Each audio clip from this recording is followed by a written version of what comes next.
Here is the city of Chernihiv. This beaten with debris stela became the symbol of the Ukrainian military's heroism in the fight for the city.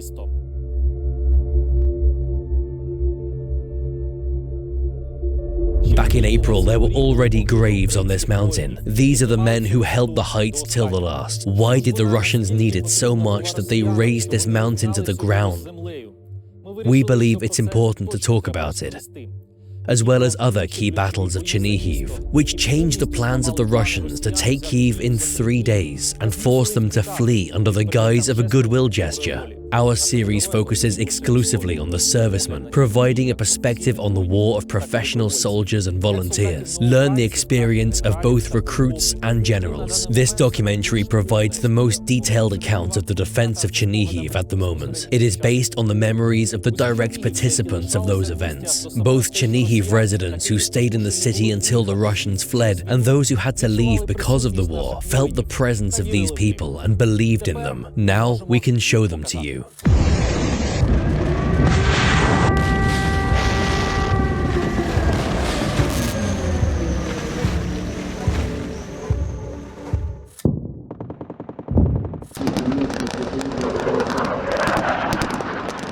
September 2021. Russia and Belarus are holding joint military drills. West 2021. According to the Russian military authorities, this involved 200,000 soldiers, 80 planes and helicopters, almost 300 tanks, and 250 artillery systems. Troops practiced shooting, assaulting, and landing. Dictators Vladimir Putin and Alexander Lukashenko watched the drills. Upon their completion, Russian propagandists report. West 2021, joint maneuvers of the armed forces of Russia and Belarus. Their main task is to ensure the security of the Union state. As Vladimir Putin stressed, they didn't attack anyone and had only a defense character. In 2021, besides practicing a full-scale invasion, they also left a lot of equipment in the territory of Belarus, later used to attack Ukraine. The drills were completed in early October 2021. Starting October and up to December, they were maneuvering BTGs, moving echelons and equipment over 100 to 300 kilometers to mislead us. Russia continued pulling its equipment to the borders of Ukraine up until the early winter of 2021. The center force grouping, with its headquarters in Unecha, Bryansk region, was positioned next to the Chernihiv and Sumy regions. Their plans were approved sometime in early January 2022. All the orders, applications, and so on. In early February 2022, the number of Russian grouping was estimated at 130,000 soldiers. 2 weeks before the invasion, Russia and Belarus held another training called Allied Resolve on the territory of the latter. As a military man, I always expected the enemy's attack. But it was the absurdity of the attack itself. I mean, the use of missiles, aviation, and artillery in the 21st century, that raised doubts. Although when our drills had already begun, I was more inclined to believe that the invasion would happen after all. Here is archival footage of the Ukrainian drills in Zamytl in the Chernihiv region, where the 1st Separate Siberia Tank Brigade. We prepared for this, but we did not know when and what exactly would happen. We were coordinated, lived in the field, and practiced defense and offense with the personnel. I anticipated that. You see, no one will move an entire tank brigade 7,000 to 8,000 kilometers for nothing. During the drills, we practiced the unit maneuvering over a long distance of more than 300 kilometers. We were already in the dispersal area. We were in that area for 3 weeks. With tanks, we were charging them there, equipping belts and dynamic protection and refueling. We trained and conducted shooting and exercises. We were preparing for war. A few days before the invasion, Major General Viktor Nikoluk went to check the readiness of troops on the border. I checked all the checkpoints throughout Chernihiv and Sumy regions. where we expected possible invasion. Colonel Dmytro Brazhunsky remained in charge in Chernihiv. Previously, he was the head of the 93rd Holodniki Yar Brigade. It was under his command that Bayraktar was used in Donbass in October 2021 for the first time. On February 22nd, 2 days prior to the invasion, he still did not believe a full-scale invasion would happen. Deep down, I understood that escalation in the JFO area in Donbass was possible. However, I'd been returning home with weapons for 2 days straight. I thought there might be some sabotage and some people waiting to use the situation to undermine the leadership. So I would come home with a weapon and leave my car somewhere away. I even started doing 4 laps around the house, then parking my car near the other block and returning home on foot. On the evening of February 23rd, Dmytro Brazhunsky, earlier appointed as the head of the Chernihiv defense staff, received 2 messages. At 10:30 p.m., I received a text message from the military counterintelligence service that stated a large-scale invasion was to begin tomorrow. And literally an hour later, I received another text message saying it was a fake. And the second message could be interpreted in different ways. Meanwhile, Ukrainian border guards in Dniprovsk, a village bordering Belarus, were discussing the latest statements made by US President Biden regarding the Russian invasion. It's so weird. We were driving in the car when I read the guys an article about Biden, saying there would be an attack on Ukraine on February 24th at 4 a.m. And we just said, yeah, right, it will be the 3rd time, and laughed it off. And then, it happened. Dniprovsk would be the first to fall under the Russian attack in the Chernihiv region. At 4:20 a.m., the tent camp of border guards would be shelled by a drone launched from Belarus. I was wounded in the arm. I tried to raise my arm, but there was blood on it. There were explosions, and other guys were falling from their beds. Meanwhile, I couldn't gather myself together and get up. Viktor Derevienko and 6 other wounded border guards were taken away by ambulance. At this time, his surviving comrades blew up the bridge across the Dnipro to prevent the Russians from breaking through. The first Russian strikes in the Chernihiv region hit the border outposts. The airfield of the State Emergency Service in Nizhyn, and the training building of the 1st Tank Brigade in Honcherivsk. The blasts could be heard from many kilometers away. At about 6:20 a.m., the first missile hit the training building in Honcherivsk. Honestly, I thought it was a nuclear explosion. I deployed units of the 1st Tank Brigade and the 58th Separate Motorized Infantry Brigade, allowing the people to survive the first strike on the Tank Brigade, saving the equipment and ammunition. It was already 6 a.m. and we were flying to the frontline command post. It was then that I decided to call my wife, to call her while the phone lines were up. Do you mention saying your goodbyes to your wife? I did. After all, you can never know what will happen in an hour. Units of the center grouping were sent to the Chernihiv and Sumy region, a total of about 30,000 soldiers and 10,000 equipment units. About 5,000 equipment units were sent to the Chernihiv direction, and about 13,000 to 15,000 people. Those were the forces that came to the area of Chernihiv and in the northwestern part of the city and fought the Chernihiv Defense Group. They came through between the checkpoints Dobryanka and Senkivka from the territory of Belarus.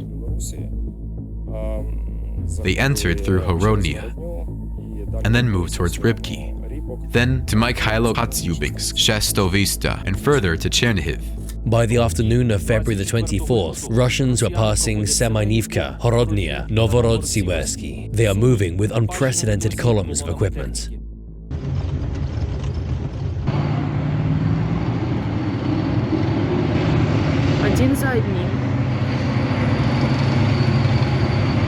At first, We would get excited to see even 100 units of equipment, but then we wouldn't even bother to count if there were less than 500. The biggest column we saw was 34 kilometers long. For clarity on the map, a 34-kilometer-long column would be the distance from Chernihiv to Rybki. I have never seen so many military vehicles before, let alone seen them moving simultaneously from so many directions. It was the first time in my entire life. So which Russian units planned to invade Chernihiv? These were military units of the 41st Combined Arms Army, the 35th Separate Guards Motorized Rifle Brigades from the Altai Territory, the 74th Separate Guards Motorized Rifle Brigade from the Kemerovo region, and the 55th Separate Motorized Rifle Brigade from Tuva, the one that would later commit war crimes during the occupation of the village of Yahidne, locking its residents in the school basement for almost a month. The 90th Tank Division was also partially involved. Some of its forces were given to the 41st Army to strengthen and boost the offensive on Chernihiv. The forces were uneven. At the beginning of the invasion, only 2 brigades of Ukraine's armed forces defended the Chernihiv direction, the 1st Tank Brigade and the 58th Motorized Infantry Brigade. A National Guard regiment from Shostka was sent to fight for the Chernihiv direction. The National Guard units were also among the main ones in Chernihiv. During active fighting, border guards came to the city from everywhere. If we count all the volunteers and territorial defense forces, which will be discussed later, the enemy still had an advantage both in the number of fighters and especially in the amount of equipment. They knew there were only the 1st Tank and 58th Infantry Brigade. 2 brigades against 3 brigades and half of the Tank Division. It was clear they had an advantage. In total, there were 21 tanks in Chernihiv in March. They scattered in each main direction leading to the center. The ratio was 1 to 10, 1 to 20. Perhaps it was similar to Alosha Popovich fighting the 8-armed, 8-headed serpent. That's what it felt like. One of its heads appeared in Rybki, and it was cut off. Another head in Kiselivka, cut off as well. And one more in Pivtsi. All its heads were appearing here and there all over the Chernihiv region. If we were to assess the Chernihiv direction, the enemy had enough forces and means to take the city.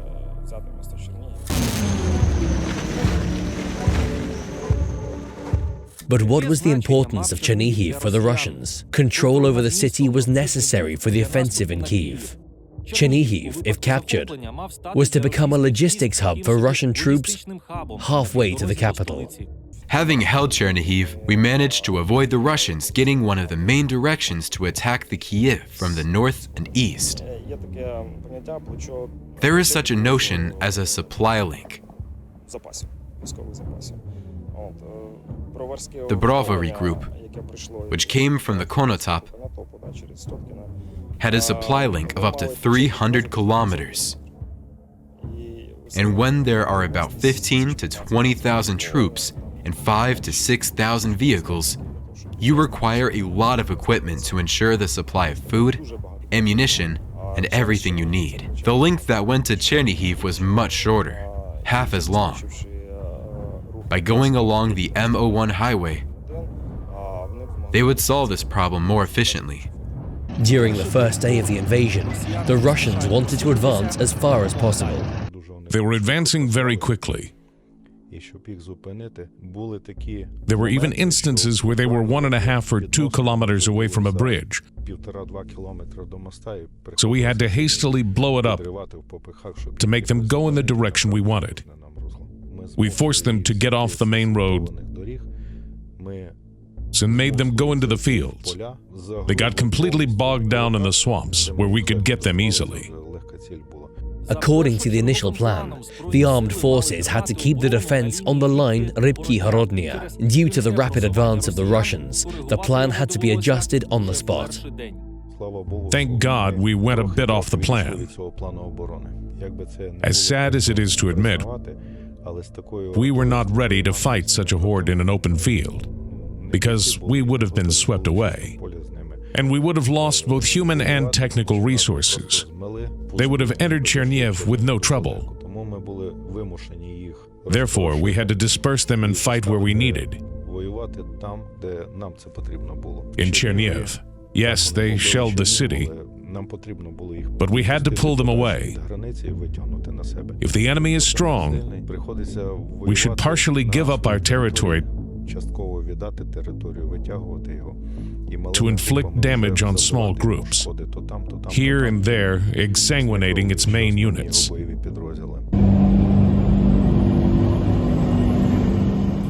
On February the 24th, units of the 1st Separate Tank Brigade were sent to meet the Russians near Chernihiv. Rybkinskaya Highway near Chernihiv. Here, on the evening of February 24th, Russian troops, who had marched dozens of kilometers before that, were ambushed. At first, we had a mission to support the artillery to stop the enemy on its approach. In other words, our grad systems were firing, and we had to cover their flanks. And just as we were taking a smoke break and loading ammunition, we heard our rocket system start to work, launching a full package of shells. We asked Hunk what was going on, and he answered, "This is war." Before that, a week earlier, we conducted a demonstration and went to these frontiers.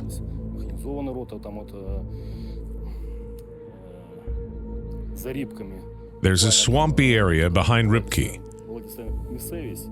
So a mechanized company was heading there. They knew the terrain well. Thanks to this, the tank brigade held this invasion back. One after another, the 1st Tank Brigade destroyed 2 vanguard columns of Russians.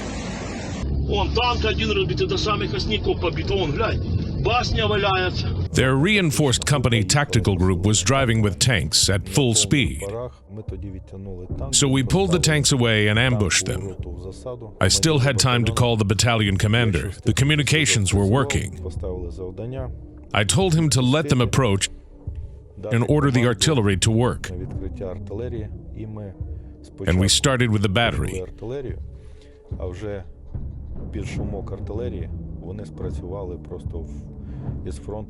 And so their first column was almost completely destroyed at the front. They thought it was their artillery covering them, I guess.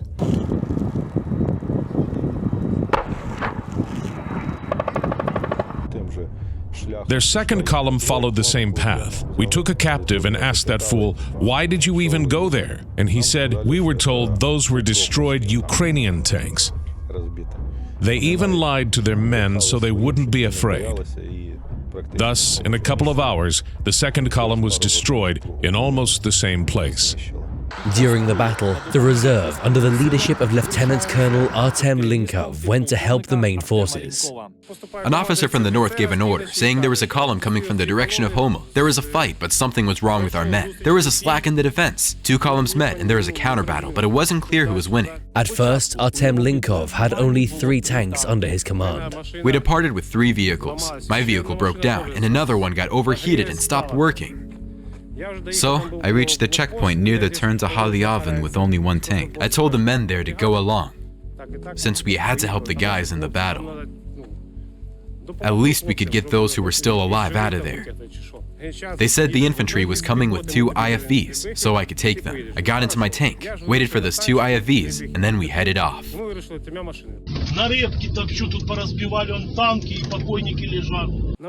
By the time I arrived,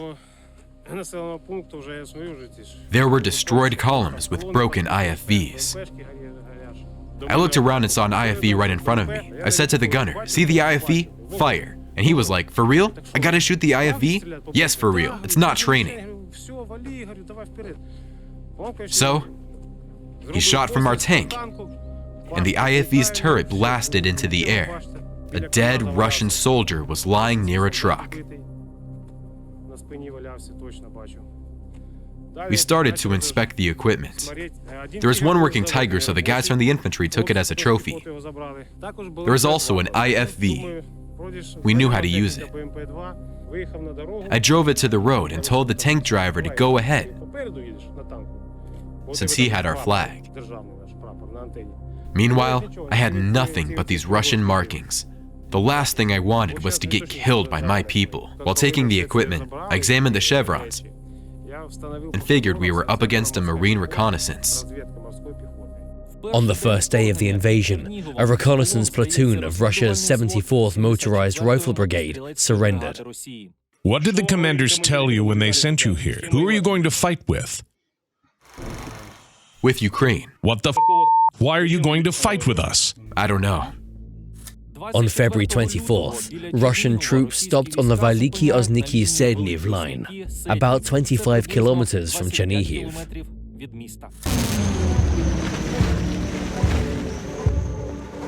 The blockade of Chernihiv is complete, and units of the armed forces of Ukraine offer no resistance. While Konashenkov reported on the blockade of Chernihiv and said the Ukrainian army was not resisting, on February 25th, the armed forces smashed another convoy of Russian equipment, this time on the outskirts of Horodnya.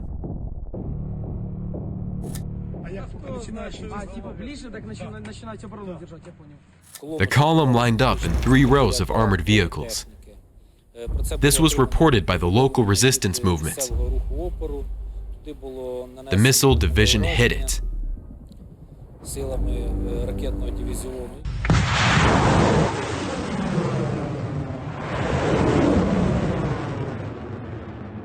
And the whole convoy burned down. Armored vehicles, IFVs, APCs, tanks, artillery. Up to 20 pieces of equipment were destroyed. In the Rybki direction, the Russian army was making a second attempt to break through to Chernihiv. The village of Halyavin is about 13 kilometers from the center of Chernihiv, and at this crossroads, on the morning of February 25th, the armed forces faced the occupation troops. We got the order to start a battle with them, to force them to deploy in combat formation. And at that time, our artillery had to work. On the morning of the 25th, civilians called us and said that a convoy was moving in the Rybki direction. Up to 50 units of Russian equipment were moving towards Chernihiv. We had 2 tanks on the defensive. One was over here, the other on the right side, a little closer. We were on duty at the checkpoint at the time. As infantrymen, we were ordered to reinforce our tank group. In total, we had 3 IFVs. 1 remained to cover the tanks, and 2 went to the psychiatric hospital, so they could not outflank us. Here was the tank, and I took a position on the elevation right there. We lay in hiding. We had some RPG-26 so-called flies. So we lay down and handed out those weapons to the others. Then we sent a soldier, the one with iron balls, so to speak, to the very checkpoint to watch for the convoy. Andriy was the soldier at the checkpoint. I'm nostalgic for the checkpoint. Nostalgic? Just kidding.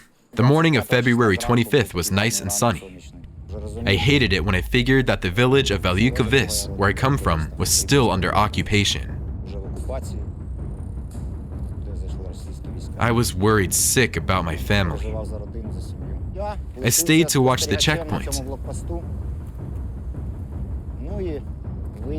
and noticed the enemy's convoy.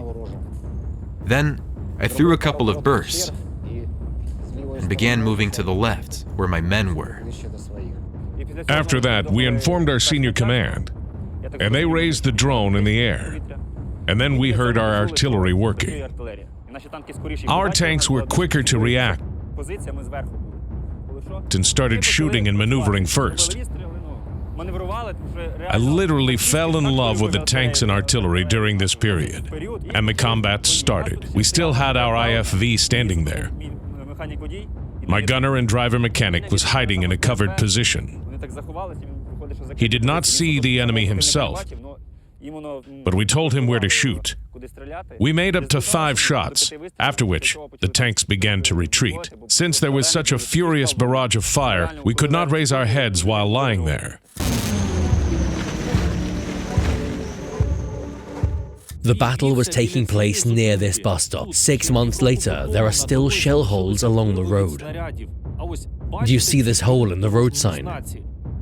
It is a result of a tank shot. The Russians were aiming at the armored vehicles of the 1st Tank Brigade.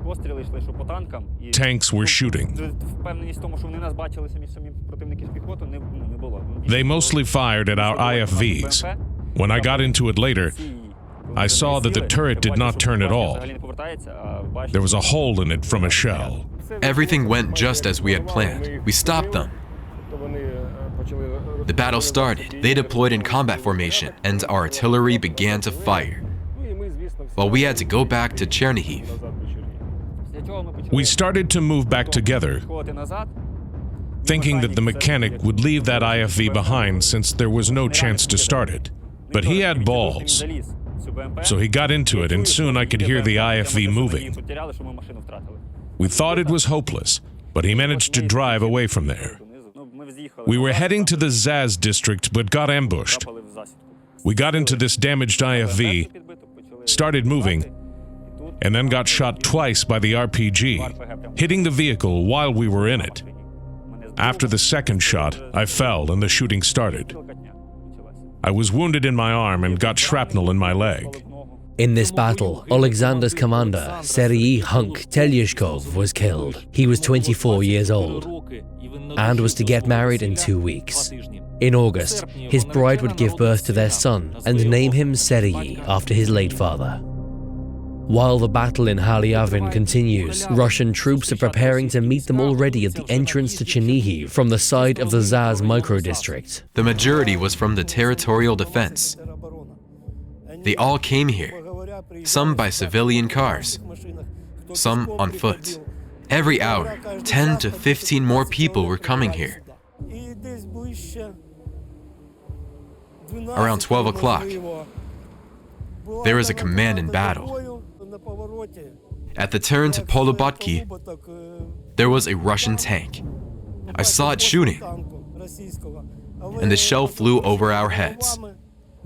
Then there was an explosion, and I saw the tank was smoking, but it managed to escape behind the corner. After a while, about an hour and a half, our IFV came back with no turret. There were wounded and killed people. Paramedics were working. Following the battle near Halyavin, the OC North reports on the destruction of 10 to 15 units of enemy equipment. We hit 5 enemy tanks at once.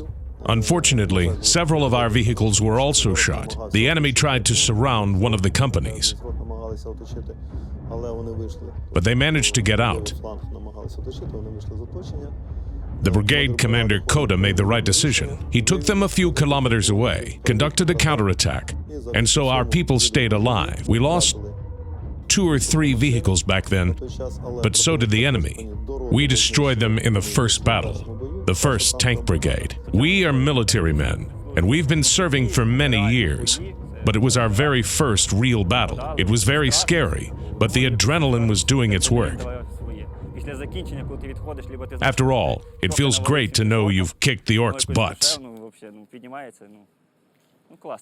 What are they like in the battle? They're just like orcs. Just go in herds with no tactics. On February 25th, they were already in the Rivnopilya area, Halyavin, and could even see the northern outskirts of Chernihiv. They started approaching the city from the west, went down through Horodnya, and got near the area of Brusyliv. You can see our landfill over there. Russians were all over this place. On the same evening, Viktor Nikoluk, who had not yet managed to get to Chernihiv, recorded a video message. We will win, and our victory will be beautiful.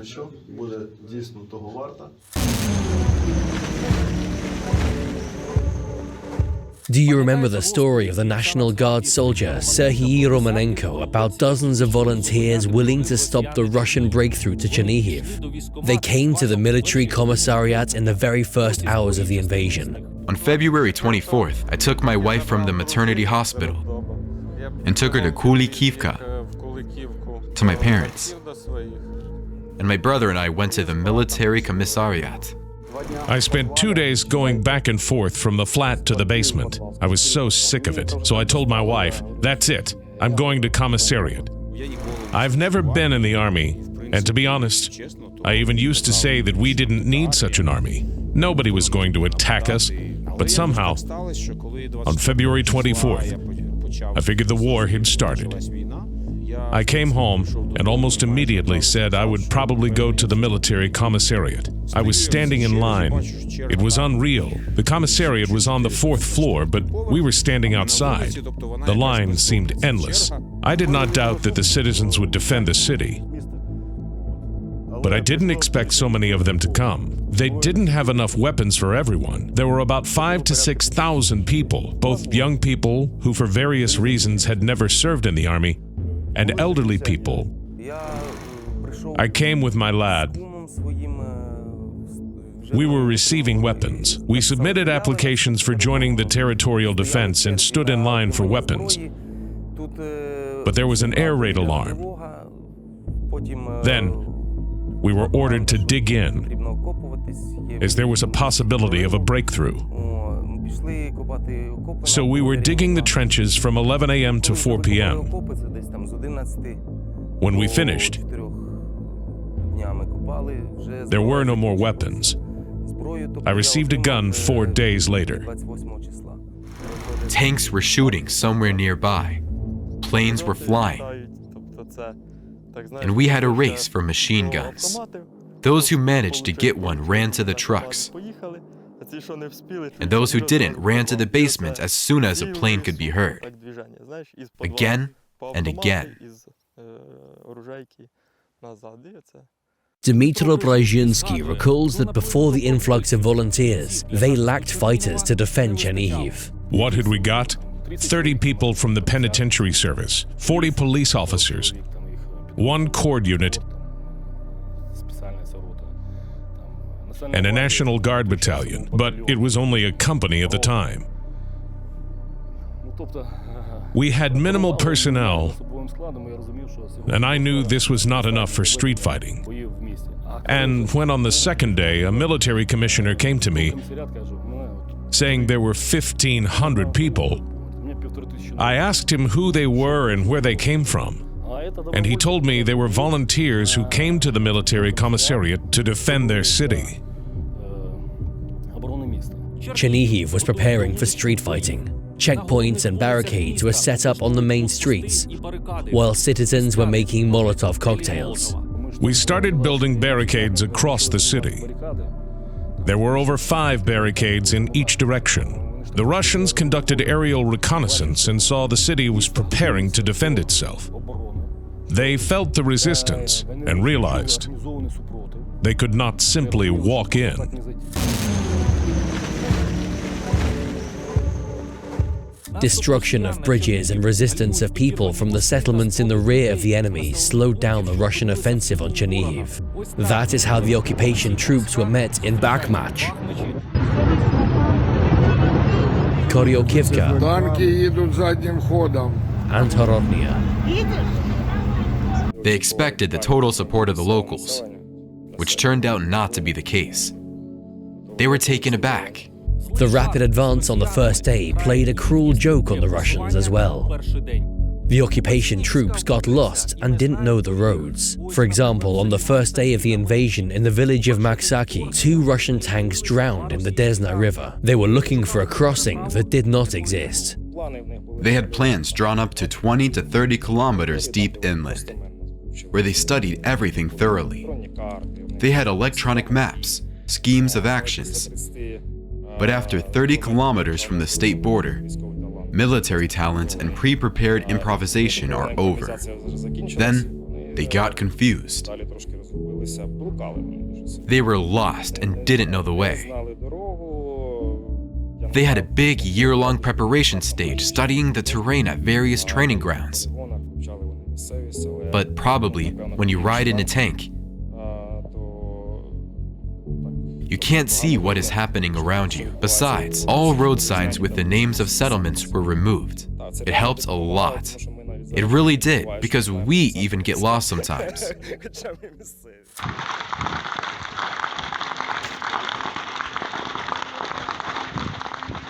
February 24th. It is what the airfield Pivtsi in Chernihiv looked like when the National Guard fighters came to defend it. There was confusion in the team, especially among the young servicemen who had just joined the military service. They were scared. The order came, and we spent half a day taking positions, stretching the tires, and blocking the airfield with IFVs to make it impossible to land there.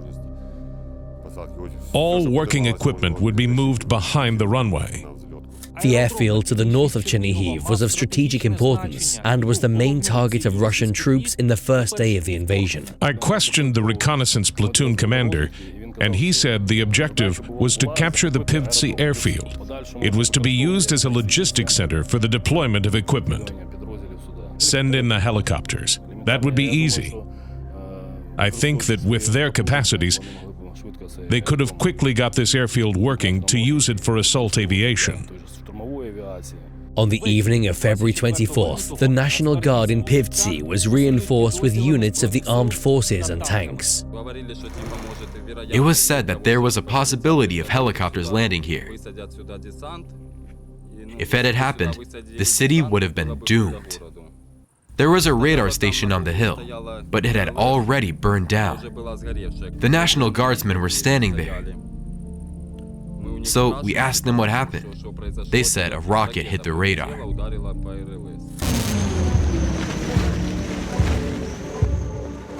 The next day, at 10:30 a.m., near the airfield in the area of Shevchenko village, they noticed the vehicles moving. The tank commander ran.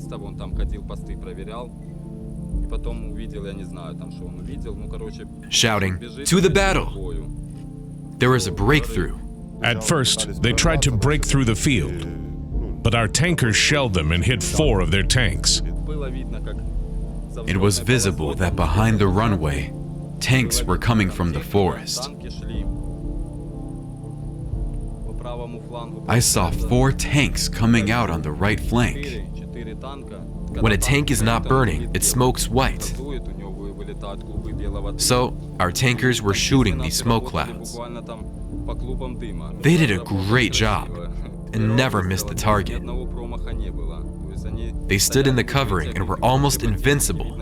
And when an enemy tank moved somewhere close, they would storm out of the bushes, make a shot, and go back. The armed forces repelled Russia's first attack attempt. Nature was also on our side. Russian equipment bogged down in the fields. At first, they tried to go through the field and the ditch, an old tributary of the Strizhen River. Later, the positions of our soldiers at the airfield would get shelled by artillery. It literally rained shells. They used everything: AGS, Grad, mortar, and barrel artillery. 3 out of our 5 tanks broke. So to make a shot, we had to load them manually. Nowadays, manual loading is no option in combat. And it was clear there would be a second attempt to break through. But we did not have any resources to repel it. Soldiers at the airfield were replaced by other units. After the first failure, the Russians wouldn't give up on Pivtsi.